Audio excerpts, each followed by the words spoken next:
ওয়াশিংটনে নেতানিয়াহু যুক্তরাষ্ট্রের সম্ভাব্য হামলা মোকাবেলায় সতর্ক অবস্থায় ইরান আর্মি যুক্তরাষ্ট্রকে আরব দেশগুলোর ঘাঁটি ব্যবহার করতে না দেওয়ার অনুরোধ তেহরানের। ট্রাম্পের বাণিজ্য যুদ্ধের ধাক্কা এবার এশিয়ার শেয়ার মার্কেটে ধেয়ে আসছে বিশ্বমন্দা।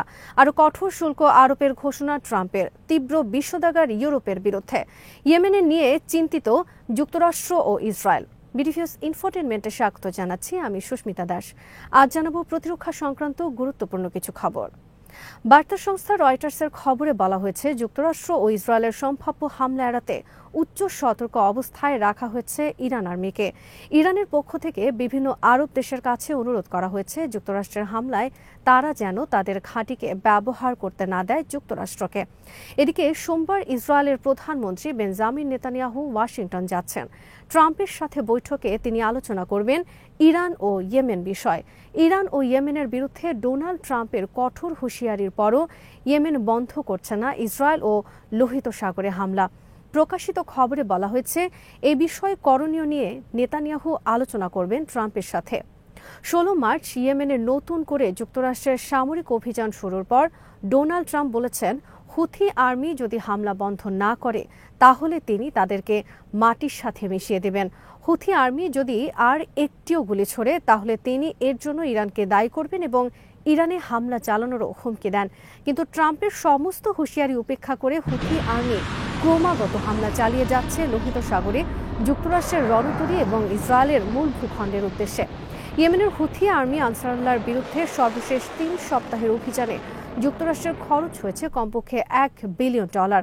ডোনাল্ড ট্রাম্প ক্ষমতা গ্রহণের পর গত 16 মার্চ যুক্তরাষ্ট্র ব্যাপক ভিত্তিক বিমান হামলা শুরু করে ইয়েমেনের বিরুদ্ধে। কিন্তু এখনও ইয়েমেন একের পর এক পাল্টা হামলা করে চলছে লোহিত সাগরে যুক্তরাষ্ট্র সহ পশ্চিমা রণতরী ও জাহাজ লক্ষ্য করে।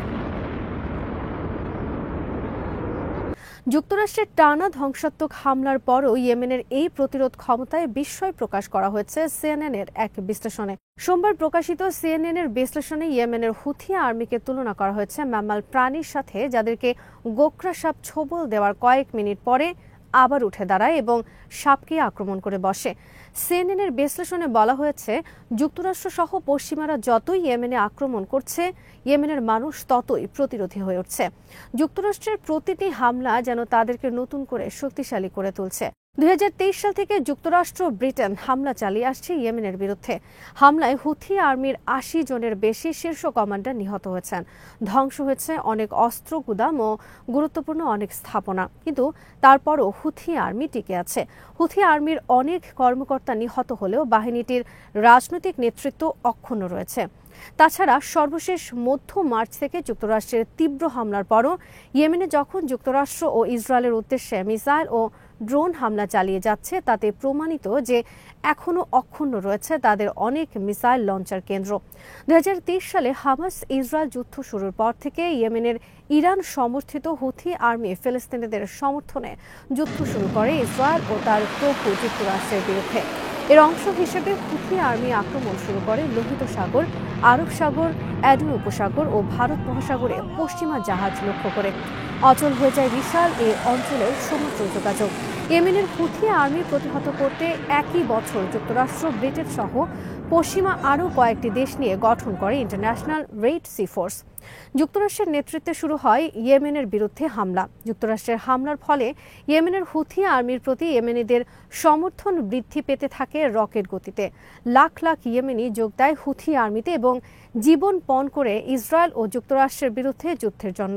যুদ্ধ শুরুর পর থেকে প্রতি শুক্রবার লাখ লাখ ইয়েমেনি রাজধানী সানায় বিক্ষোভ করে আসছে ইসরায়েল ও যুক্তরাষ্ট্রের বিরুদ্ধে। এদিকে গাজায় অব্যাহত রয়েছে ইসরায়েলের গণহত্যা। রোববারও খান ইউনিস সহ বিভিন্ন এলাকায় ইসরায়েলের হামলায় নিহত হয়েছেন অনেক ফিলিস্তিনি। অপরদিকে প্রতিদিন ইসরায়েল গাজার নতুন নতুন এলাকা থেকে ফিলিস্তিনিদের চলে যাওয়ার নির্দেশ জারি করছে। রোববার তারা দার আল বালা এলাকা থেকে সব ফিলিস্তিনিদের চলে যাওয়ার নির্দেশ দিয়েছে। ট্রাম্পের বাণিজ্য যুদ্ধের ফলে শনিবার আমেরিকা প্রকম্পিত হয়েছে তীব্র প্রতিবাদ বিক্ষোভে। শেয়ার বাজারে শনিবার রেকর্ড ধসের পর রোববারও অব্যাহত থাকে এই ধস। ডাও জোন্স, নাসদাকা, S&P 500 সহ শীর্ষস্থানীয় সমস্ত কোম্পানির দরপতন অব্যাহত রয়েছে। রোববার পর্যন্ত S&P 500 এর দরপতনের পরিমাণ দাঁড়িয়েছে রেকর্ড 17 ভাগ। প্রতিদিন এসব কোম্পানি 1 থেকে 1,500 করে পয়েন্ট হারাচ্ছে। প্রতিদিন কমছে রেকর্ড শেয়ার বিক্রি। বিভিন্ন প্রতিষ্ঠান হারাচ্ছে বিলিয়ন বিলিয়ন ডলারের মূলধন। রোববার বিটকয়েনের মূল্য পতন ঘটেছে শতকরা 6 ভাগ। রোববার যুক্তরাষ্ট্রের জ্বালানি তেলের রেকর্ড দরপতন ঘটেছে। অপরিশোধিত জ্বালানি তেলের মূল্য রোববার রেকর্ড 3% কমে প্রতি ব্যারেলের দাম নেমে এসেছে $60 নিচে।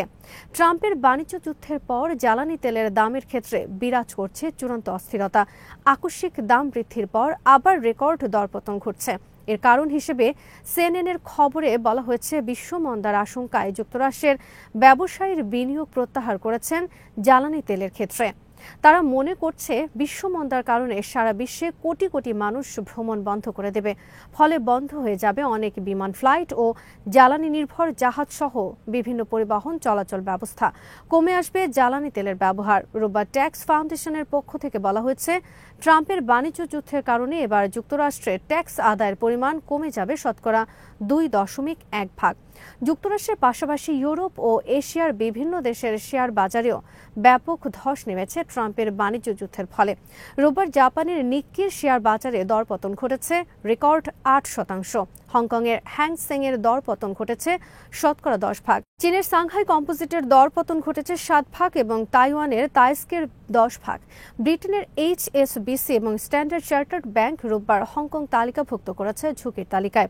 সোমবার হংকংয়ের এই দুটি প্রতিষ্ঠানের শেয়ারের পতন ঘটেছে যথাক্রমে 15 এবং 18%।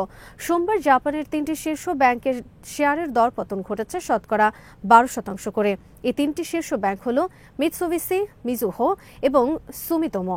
এছাড়া সোমবার জাপানের হোন্ডা কোম্পানির দরপতন ঘটেছে 8 ভাগ এবং নিশানের দরপতন ঘটেছে শতকরা 10 ভাগ। মিৎসুবিশি মোটরের দরপতন ঘটেছে 10 ভাগ। এছাড়া সিঙ্গাপুর, দক্ষিণ কোরিয়া, অস্ট্রেলিয়ার বিভিন্ন নামকরা অনেক প্রতিষ্ঠানের শেয়ার মূল্যের ব্যাপক পতন ঘটেছে রোববার। এদিকে যুক্তরাষ্ট্রের অর্থনীতিতে চূড়ান্ত বিশৃঙ্খলা নেমে আসার পর প্রেসিডেন্ট ডোনাল্ড ট্রাম্প রোববার বাণিজ্য যুদ্ধের পক্ষে শক্ত অবস্থান নিয়ে নতুন করে তীব্র বিষোদ্গার করেছেন চীন, ইউরোপ, কানাডা, মেক্সিকো এবং বাইডেন প্রশাসনের বিরুদ্ধে। ডোনাল্ড ট্রাম্প সাংবাদিকদের প্রশ্নের উত্তরে বলেন, আমাদের হোয়াইট হাউসে এর আগে যারা ছিলেন তারা ছিলেন খুবই অপদার্থ আর অযোগ্য। প্রতি মাসে তারা সারা বিশ্বে বিলিয়ন বিলিয়ন ডলার ঢেলেছেন। চীন, কানাডা, মেক্সিকো এবং ইউরোপ আমাদেরকে খুব বাজেভাবে ব্যবহার করেছে। তারা আমাদের থেকে একতরফা বাণিজ্যের মাধ্যমে ট্রিলিয়ন ট্রিলিয়ন ডলার হাতিয়ে নিয়েছে। আমাদের অযোগ্য নেতৃত্বের কারণে এসব দেশ আমাদের ডলার নিয়েছে, আমাদের চাকরির বাজার ধ্বংস করেছে, ব্যবসা ধ্বংস করেছে। যুক্তরাষ্ট্রের পরিবর্তে বিশ্বের বিভিন্ন দেশে তারা শিল্প কারখানা স্থাপন করেছে এবং বিনিয়োগ করেছে। আমি এসব বন্ধ করেছি শুল্ক আরোপের মাধ্যমে। আমি যুক্তরাষ্ট্রের অর্থ এভাবে বিদেশে পাচার হতে দেব না। আমার এই শুল্ক নীতির কারণে যুক্তরাষ্ট্র আরও শক্তিশালী দেশে পরিণত হবে। ইউরোপের প্রতি তীব্র বিষোদ্গার করে ডোনাল্ড ট্রাম্প বলেন, ইউরোপ আমাদের শোষণ করছে, আমাদের কাঁধে ভর করে তারা তাদের ভাগ্য গড়ে তুলছে। তাদের প্রচুর পরিমাণ উদ্বৃত্ত আছে। তারা আমাদেরকে খুব বাজেভাবে ব্যবহার করছে। তারা আমাদের থেকে গাড়ি কেনে না, খাদ্য কেনে না, ফার্ম পণ্য কেনে না। তারা আমাদের থেকে কিছুই কেনে না, কিন্তু আমরা তাদের থেকে মিলিয়ন মিলিয়ন গাড়ি কিনছি প্রতি বছর, BMW কিনছি। তারা আমাদের অনেক সম্পদ হাতিয়ে নিচ্ছে। আমি আর এসব চলতে দেব না। ওয়াশিংটন ডিসিতে এয়ারফোর্স ওয়ানের দরজায় দাঁড়িয়ে ডোনাল্ড ট্রাম্প রোববার সাংবাদিকদের আরও বলেন, কখনো কখনো কোনো কিছু ঠিক করতে হলে ঔষধ প্রয়োগ করতে হয়। আমি সেটাই করছি। আমার এই নীতির ফলে যুক্তরাষ্ট্রের বিনিয়োগ আসতে শুরু করেছে। চাকরির বাজারে নতুন চাকরির সুযোগ সৃষ্টি হবে শিগগির। খুব শিগগিরই মানুষ বুঝতে পারবে যে শুল্ক কত ভালো আর মিষ্টি একটা জিনিস। গত বুধবার ডোনাল্ড ট্রাম্প চীনা পণ্য আমদানির ক্ষেত্রে নতুন করে 34% শুল্ক আরোপ করেন। জবাবে শুক্রবার চীনও পাল্টা 34% শুল্ক আরোপের ঘোষণা দেয় যুক্তরাষ্ট্রের সমস্ত পণ্য আমদানির ওপর। এরপর থেকে টালমাটাল অবস্থা সৃষ্টি হয় যুক্তরাষ্ট্রের বাজার ও অর্থনীতিতে। ব্যাপক ধস নামে শেয়ার বাজারে। শনিবার গোটা আমেরিকা জুড়ে লাখ লাখ মানুষ রাস্তায় নেমে বিক্ষোভ করেন ডোনাল্ড ট্রাম্পের বিরুদ্ধে। বুধবার নতুন করে 34% শুল্ক আরোপের আগে ট্রাম্প 2 দফায় মোট 20% শুল্ক আরোপ করেন চীনা পণ্য আমদানির ক্ষেত্রে। ফলে বর্তমানে চীনা পণ্য আমদানির ক্ষেত্রে ট্রাম্পের শুল্ক আরোপের পরিমাণ দাঁড়ালো 54%। জানুয়ারিতে ক্ষমতা গ্রহণের পর বিশ্বের সকল দেশের পণ্য আমদানির ক্ষেত্রে সর্বনিম্ন 10% শুল্ক আরোপ করেন ডোনাল্ড ট্রাম্প। চীন সহ 60টি দেশের বিরুদ্ধে শুল্ক আরোপ করা হয়েছে 25 থেকে 50%-এরও বেশি। বুধবার আরও 90টি দেশের বিরুদ্ধে বিভিন্ন মাত্রায় নতুন করে শুল্ক আরোপের ঘোষণা আসছে বলে জানিয়েছে সিএনএন।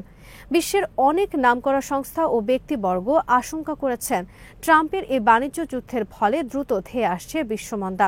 জেপি মর্গান গোল্ডম্যান স্যাচের পক্ষ থেকে বৃহস্পতিবার বলা হয়েছে, ট্রাম্পের এই বাণিজ্য যুদ্ধ অব্যাহত থাকলে অর্থনৈতিক মন্দা এড়ানো সম্ভব হবে না।